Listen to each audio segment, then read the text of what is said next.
buenos días, mis amados hermanos, buenos días. Aquí estamos un día más, qué precioso día para glorificar el nombre de nuestro Padre Celestial y meternos en el libro de los Hechos, que es catalogado como los Hechos del Espíritu Santo. Estamos viendo los viajes misioneros del apóstol Pablo junto con los discípulos que le siguieron, estuvieron con él. Y hoy vamos a irnos al libro de Hechos. Voy a invitar que vaya conmigo al libro de Hechos capítulo 13. Y en el versículo 13 en adelante vamos a ver Pablo y Bernabé en Antioquía de Pisidia. ¿Qué sucedió allí? En el contexto vemos que ellos se reunieron y estando ellos reunidos, el Espíritu Santo dijo: apártenme a Saulo y a Bernabé, que yo los he llamado para propósitos grandes, para anunciar salvación y vida eterna. Y así como Pablo y Bernabé fueron llamados, también nosotros hemos sido llamados. Y vamos a mirar, qué bueno conocer a través de la historia, a través de los hechos, lo que sucedió en aquellos lugares donde ellos llegaban, y eran conmovidos los corazones, tanto del pueblo judío como los no judíos, acerca de la palabra que se predicaba con poder y autoridad. Pero vamos a orar mientras usted llega a Hechos capítulo 13. Oremos todos en esta mañana. Padre, damos gracias por tu fidelidad, gracias Dios poderoso por tu compañía, Señor. Hoy podemos decir: Ebenecer, hasta aquí Dios nos ha ayudado. Gracias, Señor, por la manera que podemos llegar al corazón de la iglesia a través de este mensaje, a través de este devocional. Y gracias por la palabra que nos inspira siempre a estar conectados con la presencia de Dios. En el nombre de Jesús, amén y amén. Vámonos a Hechos capítulo 13. Dice la palabra: habiendo zarpado de Pafos, recuerde que está hablando Lucas, Pablo y sus compañeros arribaron a Pergue de Panfilia, pero Juan, apartándose de ellos, volvió a Jerusalén. Ellos, pasando de Pergue, llegaron a Antioquía de Pisidia y entrando en la sinagoga en un día de reposo, y se sentaron. Después de la lectura de la ley y de los profetas, los principales de la sinagoga mandaron a decirles: varones hermanos, si tenéis alguna palabra de exhortación para el pueblo, hablad. Muy importante aquí, hermanos, miramos cómo empiezan a tener el diálogo con el pueblo, y cuando ellos llegan a aquel lugar, el corazón del pueblo que les estaba esperando se siente conmovido, y al punto que les dicen lo siguiente: varones hermanos, si tenéis alguna palabra de exhortación para el pueblo, hablad. Había sed por la palabra de Dios, aunque el pueblo ellos estaban en una de las sinagogas también leyendo la palabra, y era algo que llevaban en su corazón. El pueblo judío siempre tenía esa actitud de buscar a Dios y al menos de leer la ley. Y aquí vemos que se interesan por lo que Pablo estaba llevando, y le preguntan a ellos que si tienen una palabra de exhortación para el pueblo, y por supuesto que sí.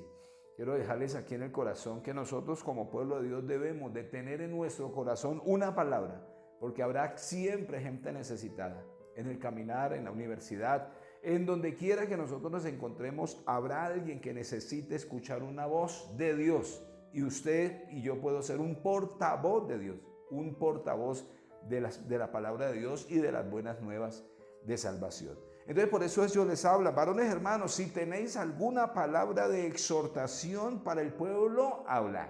Y vamos a mirar qué pasó con Pablo. Dice entonces, versículo 16, entonces Pablo, levantándose hecha señal de silencio con la mano, dijo: varones israelitas, y los que teméis a Dios, oíd lo que les voy a decir. Recuerden que Pablo viene de tener un encuentro con Jesús. Jesús le habla y pregunta a Pablo: ¿qué tengo que hacer? Entonces el Señor le direcciona y le guía. Eso está en Hechos capítulo 9, que ya lo vimos.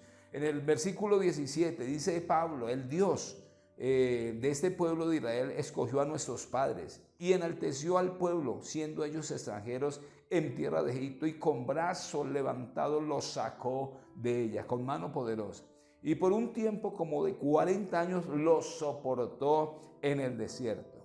Y habiendo destruido 7 naciones en la tierra de Canaán, les dio herencia en su territorio. Y dice el versículo 20, después como por 450 años les dio jueces, hasta el profeta Samuel. Luego pidieron rey, y Dios le dio a Saúl, hijo de Cis, varón de la tribu de Benjamín, por 40 años. Quitado le levantó por rey a David, de quien dio también testimonio diciendo: he hallado a David, hijo de Isaí, varón conforme a mi corazón, quien hará todo lo que yo quiera.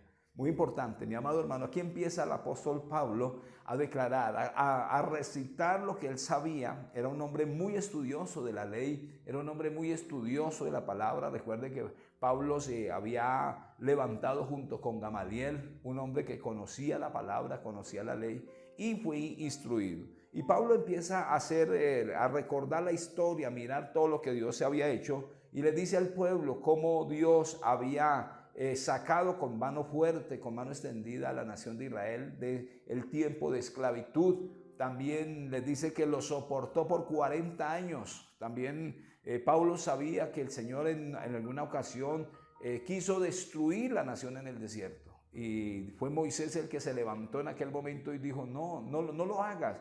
Porque ¿qué van a decir los egipcios? Que sacases al pueblo para destruirlos en el desierto. Y Pablo conocía también todo lo que había pasado en el Antiguo Testamento. También les habla de los jueces.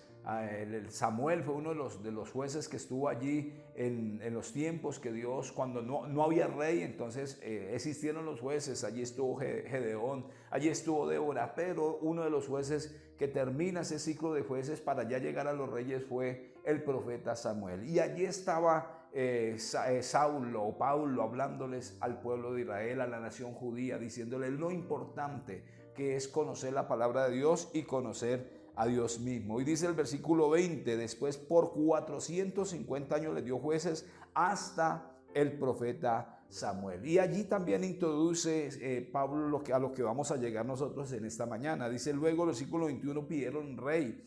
Y Dios le dio a Saúl, hijo de Cis, varón de la tribu de Benjamín, por 40 años.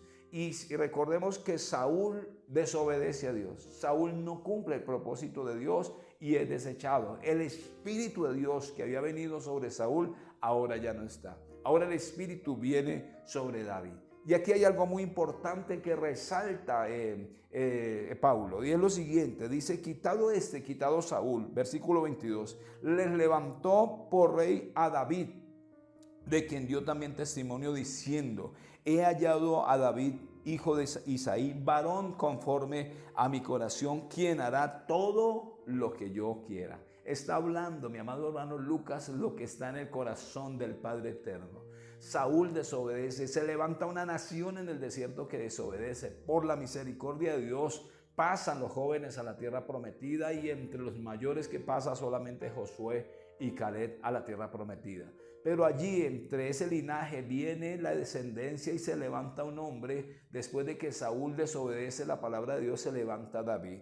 Y dice que David haría todo lo que Dios estableciera. Un hombre conforme al corazón de Dios. Creo que es muy importante para esta generación. Aún todavía se pueden encontrar hombres o mujeres que tengan llamado de Dios y que vivamos conforme al corazón de Dios. David, aunque pecó, David, aunque falló, David tuvo la actitud de volver a Dios. Encontramos muchos fracasos, podemos decir, espiritualmente en la vida de David, pero algo que tenía David era la manera de reponerse, de restaurarse, de pedir a Dios misericordia. Por eso uno de los salmos dice que no quite de mí tu Santo Espíritu. El Salmo 51 dice que no quite de mí tu Santo Espíritu, devuélveme el gozo de la salvación. David sabía que dependía de la autoridad y del poder del Espíritu de Dios que había venido cuando Samuel lo unge como rey. Ahora Dios está hablando y diciendo, he encontrado, dice este versículo 22, dice en la parte final, he hallado a David, hijo de Isaí, varón conforme a mi corazón, quien hará todo lo que yo quiera. Qué bueno que esa voz de Dios se siga escuchando en este tiempo. He encontrado a Marta, he encontrado a María, he encontrado a Gloria, quien hará todo lo que yo quiera. Hoy yo puedo hacer una oración por usted, mi amado hermano, y que Dios nos ayude a hacer lo que Él establece en su palabra. El propósito suyo, que usted y yo podamos hacer lo que Dios quiere que hagamos. No lo que nosotros queramos hacer, porque en nuestra manera de visionar pensamos muchas cosas, pero si hacemos lo que Dios propone en su corazón que hagamos, nos va a ir bien a nuestras vidas, a la familia, a nuestra generación. porque apartados del Señor, dice la palabra, nada podemos hacer, pero si escuchamos su voz, como dice Deuteronomios, como dice en Proverbios 3, si acatamos la voz de Dios y nos dejamos direccionar, encontraremos la voluntad de Dios, que es buena, agradable y perfecta, y terminaremos haciendo lo que Él nos ha llamado a hacer. Importante como Pablo empieza a recitar y hablar la historia, la palabra de Dios, lo que se escribió en el Antiguo Testamento, pero ahora está diciendo, hemos encontrado a David, hemos encontrado lo que Dios habló en el corazón del Padre, y aquí Lucas lo saca a resaltar. Entonces, mis amados hermanos, ¿cuál es el mensaje aquí para nosotros hoy? Que Dios pueda mirar en nuestro corazón y pueda decir, he encontrado en quien poder depositar mi palabra, en quien poder depositar mi espíritu. Yo oro por usted, mi amado hermano, mi amigo, pastor, líderes, todos, a donde llega esta señal, usted que ha estado preocupado, pensativo, ¿qué voy a hacer? Que hoy sea usted un vaso de honra, que usted sea un vaso de bendición, donde el Espíritu de Dios pueda depositar y de su gracia, y Dios pueda decir, he encontrado a alguien en quien poder depositar de mi presencia. Padre, damos gracias en esta mañana, Señor. Aquí estamos presentándonos, Señor, como vasos frágiles delante de tu presencia, vasos de barro, en los cuales tú puedes depositar tu presencia, Espíritu de Dios, y que podamos cumplir y acatar las normas tuyas, Señor amado. Yo oro por las familias que hoy están, bendito Dios, necesitadas de ti y que necesiten de tu presencia, Señor amado, y que tú puedas encontrar en las familias hoy, en esta generación, corazones dispuestos para recibir de tu presencia. Es mi oración en esta mañana, Padre Santo, que la iglesia, Señor, se levante y puedas tú encontrar vasos para ser llenos de tu presencia. Y que al mismo tiempo, como el apóstol Pablo, podamos expresar, exponer lo que hay en nuestro corazón. Doy gracias, Padre, bendigo la iglesia, bendigo las familias, pastores, que hoy, Señor, se unen con nosotros, podamos ser vasos para que el Espíritu de Dios sea depositado en nuestras vidas. En el nombre de Cristo Jesús, amén y amén. Mis amados hermanos, reciban en esta mañana un tiempo de bendición, reciban paz del Espíritu Santo. Este jueves nos vamos a encontrar a las 7, vamos a tener tiempo de adoración, tiempo de alabanza. Sábado vamos a tener tiempo de ayuno y oración. Y les bendecimos, que el Espíritu de Dios y el cielo pueda decir, he encontrado en quien puedo depositar mi confianza. Un abrazo para todos, Dios los bendiga. La iglesia se